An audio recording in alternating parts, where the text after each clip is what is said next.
Hi friends, स्वागत है आपका हमारे यूट्यूब चैनल पर। तो फ्रेंड्स, अब तक मैंने जितनी भी मिक्स प्रैक्टिस है, जितनी भी मोस्ट इम्पोर्टेंट क्वेश्चन थे, मैंने करा दिए हैं। ठीक है। अब मैं भौतिक विज्ञान का जो कोई सेट है वो, ठीक है, बन लहरन में कोई सेट है उसका किसका आंसर कैसे, मतलब अपने आप माइंड में सोच में याद करना है इस तरह से। ठीक है। तो कैसे करना है उसे मैं बताऊंगा। ठीक है। तो मैं वही प्रैक्टिस सेट लेके आया हूँ। ठीक है। वो मिक्स प्रैक्टिस, वो प्रीवियस ईयर एग्जाम पूछे हुए वही क्वेश्चन यहाँ पे निकल गए हैं। ठीक है। आईसीजी के लिए वेरी इंपॉर्टेंट क्वेश्चन ये वाले। ठीक है। इंडियन कोस्ट गार्ड के लिए वेरी इंपॉर्टेंट क्वेश्चन ये वाले, तो देखते रहिए। ठीक है। वो भी जीडीडीबी के लिए, दोनों के लिए। ठीक है। चलो मैं स्टार्ट करता हूँ टाइम ना वेस्ट करते हुए। पहला, अगर पहले क्वेश्चन की बात करूँ तो कार्य का मात्रा। जो पहला हमारा क्वेश्चन है, कार्य का मात्रा क्या होता है। तो क्या होता है कार्य का मात्रा, सोचिए माइंड में। तो कार्य का मात्रा क्या होता है, तो बता दो आपके लिए, जूल होता है। क्या होता है, जूल होता है कार्य का मात्रा। ठीक है। तो इसका राइट आंसर क्या हो जाएगा, जूल हो जाएगा। ठीक है। तो मैं दिखा दूँ आपके लिए, तो राइट आंसर क्या हो जाएगा, कार्य का मात्रा जूल होता है। ठीक है। तो ये रहा जूल। ठीक है। चलो मैं आगे बात करता हूँ क्वेश्चन नंबर 2 पर। क्वेश्चन नंबर दूसरा हमारा, प्रकाश वर्ष का मात्रक। अब बात करूँ प्रकाश वर्ष, तो प्रकाश वर्ष का मात्रक क्या होता है। तो क्या होता है प्रकाश वर्ष का मात्रक, प्रकाश वर्ष किसका मात्रक होता है। तो किसका मात्रक होता है, जो प्रकाश वर्ष है ये किसका मात्रक होता है, दूरी का, जो डिस्टेंस जो होती है उसका मात्रक होता है। ठीक है, प्रकाश वर्ष है। ठीक है। तो क्या हुआ, किसका मात्रक है प्रकाश वर्ष, किसका, दूरी का मात्रक है। ठीक है। तो किसका मात्रक है ये, यह है दूरी का मात्रक। ठीक है। तो ऐसे इस तरह से क्वेश्चन कराने वाला हूँ। ठीक है। तो आपको जल्दी याद हो जाएंगे। ठीक है, ये वाले क्वेश्चन।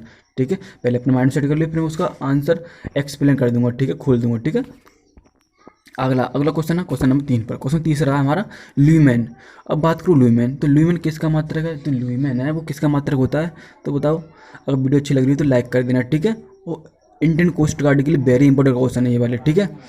ल्यूमेन किसका मात्रक है, तो ल्यूमेन किसका मात्रक है बताइए। तो ये किसका मात्रक है, ये है किसका, ज्योति फ्लक्स का। जो ज्योति फ्लक्स जो होता है उसका मात्रक क्या होता है, ल्यूमेन होता है। ठीक है, किसका, ज्योति फ्लक्स का। ठीक है, ल्यूमेन। चलो मैं आगे बात करता हूँ क्वेश्चन टाइम वेस्ट करते हुए। क्वेश्चन चौथा होता है कि क्यूरी किसका नाम है। जो क्यूरी है किसका नाम मतलब किसकी इकाई का नाम है, कौन सी इकाई है जो क्यूरी है, किसकी इकाई होती है क्यूरी, होती है रेडियो एक्टिवता। किसकी, रेडियो एक्टिवता की। ठीक है, किसकी इकाई होती है, रेडियो एक्टिवता की। ठीक है। इसका राइट ऑप्शन क्या हो जाएगा, ये हो जाएगा रेडियो एक्टिवता धर्मता। ठीक है, रेडियो एक्टिव धर्मता का सूत्र। ठीक है। जो क्यूरी जो होती है वो रेडियो एक्टिव धर्मता की इकाई होती है। ठीक है। चलो आगे बात करते हैं क्वेश्चन नंबर 5 पर। क्वेश्चन 5 में कहता है, ये क्यूज सेट है। ठीक है, ये जल्दी अपने माइंड सेट करने के लिए। ठीक है। हाँ, क्वेश्चन नंबर 5, पदार्थ के संवेग और वेग के अनुपात से कौन सी भौतिक राशि प्राप्त होती है। पदार्थ के संवेग और वेग के रेशियो, मतलब संवेग और वेग की रेशियो को कौन सी राशि प्राप्त हो जाती है।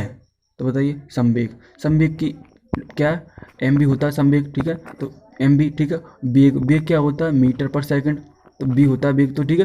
तो अगर मैं बात करूँ इसकी, तो क्या किसके इक्वल हो जाएगा, ये होगा मास के इक्वल। ठीक है, संवेग। अब बताऊँ मैं कैसे, तो P अपॉन बी। ठीक है, यही तो होता है। तो अगर बात करूँ P equal to M B होता है।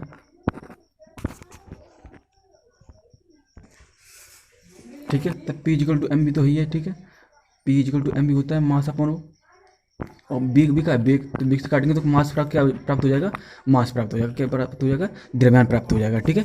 चलो मैं आगे बात करता हूँ क्वेश्चन नंबर 6 पर। क्वेश्चन 6 में, जल में क्वेश्चन छठा है कि जल में तैरने से न्यूटन की गति के किस नियम के कारण संभव है। जो जल में तैरना न्यूटन की गति का कौन सा नियम है, जैसे जल की तैरना संभव है हमारे लिए। तो क्या क्या होगा, अगर मैं बात करूँ जल में तैरने के, अगर न्यूटन का थर्ड लॉ लगा देंगे, क्रिया प्रतिक्रिया का नियम, तो हम जल में आसानी से तैर सकते हैं। ये न्यूटन भैया ने कहा था तृतीय नियम में। ठीक है। तो किसका नियम के अनुसार होगा, तो ये हो जाएगा किसका नियम, थर्ड लॉ। ठीक है, न्यूटन का तृतीय नियम हो जाएगा। ठीक है, ये क्या हो जाएगा, तृतीय नियम हो जाएगा। ठीक है, ये वाला। चलो मैं आगे बात करता हूँ क्वेश्चन नंबर 7 पर चलते हैं। क्वेश्चन नंबर 7 पर, क्वेश्चन 7 में रॉकेट। अगर रॉकेट की बात करूँ मैं, रॉकेट की कार्यप्रणाली, जो रॉकेट की जो कार्यप्रणाली है, रॉकेट की कार्यप्रणाली किस सिद्धांत पर आधारित होती है। जो रॉकेट की कार्यप्रणाली है किस सिद्धांत पर आधारित होती है, किस पर आधारित होती है, तो बताइए जल्दी से। ये जो रॉकेट की जो प्रणाली है वो किस सिद्धांत पर आधारित होती है, तो ये आधारित होती है, बता दूँ आपके लिए। तो किस पर आधारित होती है? संवेग संरक्षण के नियम पर। किस पर? संवेग संरक्षण के नियम पर। जो रॉकेट की जो कार्य प्रणाली होती है ये किस पर आधारित होती है? ये होती है संवेग संरक्षण के नियम पर आधारित होती है, ठीक है, ये वाली। चलो मैं आगे बताता हूँ क्वेश्चन नंबर 8 पर। क्वेश्चन नंबर 8 में है, ये वेरी क्विज क्वेश्चन है, ठीक है, ये वाले, ठीक है, ये याद रख लेना, ठीक है, वेरी इंपॉर्टेंट क्वेश्चन है ये वाले, ठीक है। क्वेश्चन नंबर 8वां, अश्व यदि एकाएक चलना प्रारंभ कर दे, जो अश्व, अश्व समझते हो? अश्व यदि एकाएक चलना प्रारंभ कर दे तो अश्वरोही गिरने की आकांक्षा का कारण, मतलब कोई भी अश्व, अश्व मतलब कोई बॉडी मान लो, ठीक है, बॉडी एकाएक चलना प्रारंभ कर दे, मतलब कोई आदमी या तो अश्वरोही के गिरने की आशंका का कारण क्या है? तो क्या कारण हो सकता है कि वो गिर जाए? तो बताइए, तो क्या होगा इसका राइट ऑप्शन? इसका राइट ऑप्शन हो जाएगा विश्राम जड़त्व। वो जड़त्व के कारण गिर सकता है। और अश्वरोही के गिरने का कारण क्या है? केवल जड़त्व का विराम, विराम जड़त्व। अगर रेस्ट में उसका रसिया अगर रेस्ट में लगा दिया जाए तो वो गिर सकता है। अगर कोई मतलब व्यक्ति है वो खड़ा है, ठीक है, अगर इस पर हम मतलब विराम में खड़ा है, ठीक है, रेस्ट में खड़ा है, अगर इस पर हम एक साथ प्रेशर लगा दें तो ये मतलब गिर जाएगा, लेकिन ये विराम का जड़त्व कारण होता है, ठीक है सब ये, ठीक है। चलो मैं आगे बताता हूँ क्वेश्चन नंबर 9 पर। क्वेश्चन 10वां है, क्वेश्चन नंबर कहता है कि कालीन की सफाई के लिए, जो कालीन की सफाई के लिए यदि उसे छड़ी से पीटा जाए, कालीन सफाई के लिए उसे छड़ी से पीटा जाए तो उसमें कौन सा नियम लागू हो जाता है? जो कालीन की सफाई के लिए मतलब कोई भी सफाई करनी है तो उसे छड़ी से पीटा जाए तो कौन सा नियम लागू हो जाता है उसमें? तो कौन सा नियम लागू हो जाता है? तो बताइए। तो उसमें जो नियम लागू होता है वो होता है कौन सा? गति का पहला नियम, ठीक, कौन सा? गति का जो फर्स्ट लॉ है, ठीक है। ये केवल हमारे जो गति के जो न्यूटन भैया ने जो गति का पहला नियम दिया था वो कालीन सफाई मतलब कोई छड़े से पीट दें उसे धूले कण अलग हो जाते हैं, इसका मतलब फर्स्ट लॉ दिया था इस समय पर, ठीक है। आगे बात करते हैं क्वेश्चन नंबर 10 पर। क्वेश्चन 10 में कहता है कि समुद्र में प्लवन करते आइसबर्ग का कितना भाग समुद्री सतह से ऊपर रहता है? समुद्र में प्लवन मतलब समुद्र से बाहर, प्लवन मतलब जो उत्प्लावन बल बाहर की ओर लगता है ना, जब मतलब ऊपर की ओर लगता है, उस आइसबर्ग का कितना भाग जल की सतह से ऊपर रहता है? कितना भाग जल की सतह से ऊपर रहता है? तो कितना रहता है? तो बताइए। तो कितना रहेगा? जो आंसर होगा वो 1/10, जो 1/10 भाग है वो जल से ऊपर रहेगा। समुद्र में प्लवन करते आइसबर्ग का कितना भाग जल से ऊपर रहता है? वो रहता है 1/10 भाग, ठीक है। चलो मैं आगे बात करता हूँ क्वेश्चन नंबर 11 पर चलते हैं। क्वेश्चन नंबर 11 पर, क्वेश्चन नंबर 11 में कहता है हमसे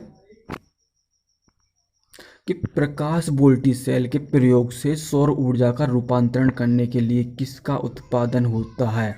जो प्रकाश वोल्टी सेल के प्रयोग से, जो हमारा प्रकाश वोल्टी सेल है उसका अगर प्रयोग से सौर ऊर्जा का रूपांतरण करने में किसका उत्पादन होता है? किसका उत्पादन होता है ये बताना आपके लिए। बताइए, सोचिए माइंड में जल्दी से। तो किसका होता है? तो ये होता है किसका? ये होता है प्रकाशीय ऊर्जा का उत्पादन। किसका? ये प्रकाशीय ऊर्जा का उत्पादन होता है, ठीक है। चलो अब मैं आगे बात करता हूँ क्वेश्चन नंबर 12 पर चलते हैं। क्वेश्चन 12 में कहता है स्वचालित वाहन, जो स्वचालित वाहनों में द्रव्य चालित ब्रेकों का इस्तेमाल वस्तु किस नियम का सीधा अनुप्रयोग हुआ? स्वचालित वाहनों में जो द्रव चालित ब्रेक का इस्तेमाल करते हैं, जो द्रव चालित ब्रेक मतलब ब्रेक लगाते हैं, ठीक है, तो वस्तुतः किस नियम का सीधा अनुप्रयोग करती है? किस नियम पर संरक्षित करती है ये बताना आपके लिए। बताइए जल्दी से। अगर वीडियो अच्छी लगी तो लाइक कर देना, ठीक है। बताइए जल्दी से। तो किसका कारण होता है? ये सब कारण होता है किसका? तो ये होता है पास्कल के नियम के कारण। क्या होता है? ये पास्कल के नियम के कारण होता है सब कुछ, ठीक है। किसका? स्वचालित वाहनों में द्रव चालित ब्रेकों का इस्तेमाल इस वजह से करते हैं, पास्कल का नियम, पास्कल भैया नियम दे दिया था, ठीक है, ये वाला, ठीक है। चलो मैं आगे बता रहा हूँ क्वेश्चन नंबर 13 पर चलते हैं। क्वेश्चन 13 में, जब दूध को प्रबल ढंग से मथा जाता है मतलब वो किया जाता है तो उसमें क्रीम किस कारण से अलग हो जाती है? किसके नियम के कारण जो क्रीम है अलग हो जाती है दूध मट्ठा से, जो दूध को हम चलाते हैं? बताइए जल्दी से क्या होगा इसका नाम? तो इसका जो राइट ऑप्शन होगा क्या होगा? इसका राइट ऑप्शन हो जाएगा अपकेंद्रीय बल के कारण। किस कारण होता है ये सब कुछ? अपकेंद्रीय बल के कारण होता है, ठीक है। चलिए मैं आगे बात करता हूँ क्वेश्चन नंबर 14 पर चलते हैं। क्वेश्चन 14 में क्या? Jet engine. बात करूँ जेट इंजन, जो जेट इंजन है किसके संरक्षण के सिद्धांत पर काम करता है? जो जेट इंजन है हमारा, जो जेट इंजन है वो किसके संरक्षण के सिद्धांत पर कार्य करता है? जेट इंजन बताना है आपको लिए, तो बताइए जल्दी से। जेट इंजन किसके सिद्धांत पर कार्य करता है? संरक्षण के सिद्धांत पर कार्य करता है। तो किसके संरक्षण कार्य करता है? तो ये है, इसका राइट ऑप्शन क्या हो जाएगा? ये होगा रेखिक संवेग संरक्षण, लीनियर मोमेंटम कंजर्वेशन के सिद्धांत पर कार्य करता है जेट इंजन। ठीक है, चलो मैं आगे बात करता हूँ। क्वेश्चन नंबर 15 पर चलते हैं। क्वेश्चन नंबर 15 पर चलते हैं जल्दी से। क्वेश्चन 15 में कहता है कि किसी तुल्यकारी उपग्रह की पृथ्वी की सतह से ऊंचाई लगभग कितनी होती है? कोई तुल्यकारी उपग्रह पृथ्वी की सतह से उसकी ऊंचाई लगभग कितनी होती है? तो कितनी होती है उसकी लगभग ऊंचाई, बताइए जल्दी से। तो कितनी होती है? तो क्या होगा इसका राइट ऑप्शन? तो इसका जो राइट ऑप्शन होगा क्या होगा?